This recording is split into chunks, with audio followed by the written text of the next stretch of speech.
12वीं बांध परियोजना की भर्ती प्रक्रिया को लेकर नवी मुंबई से वन मंत्री गणेश नाइक ने गंभीर सवाल उठाए हैं। उन्होंने आरोप लगाया कि भर्ती के दौरान आवश्यक नियमों और प्रशासनिक प्रक्रिया को पालन नहीं किया गया। वहीं मोरबे बांध की पाइपलाइन से कथित पानी चोरी के मामले भी अधिकारियों की भूमिका पर सवाल खड़े किए हैं। 12वी धरणाच्या 25 MLD वाढीव महापालिकेला देण्याचं कबूल झालं। त्याच्या बदल्यामध्ये 62 लोकांना कायमस्वरूपी नोकरी देण्याचे फरमान निघाले आणि येस बॉस वाल्या अधिकाऱ्यांनी त्यांना नोकऱ्यात लावून पण ठेवले।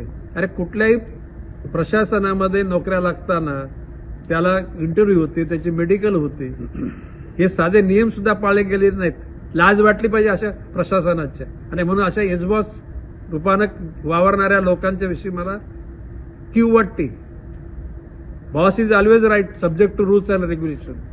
वरिष्ठांचे अधिकार हे आदेश पाळलेच पाहिजेत, परंतु नियमामध्ये आणि कायद्यामध्ये बंदिस्त असलं पाहिजे। याचं भान न राहिलं आणि म्हणून या अशा गोष्टी घडलेल्या आहेत।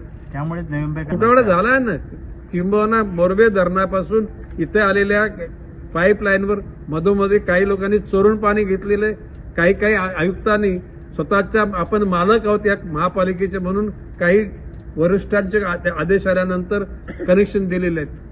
त्यामुळे या सगळ्या गोष्टीचा लेखाजोखा घेण्याची वेळ आहे।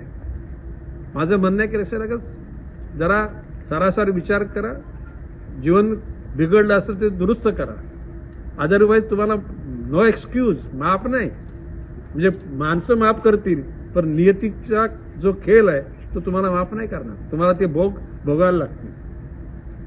आधी अध्यात्मिक कीर्तन करू का आता? चला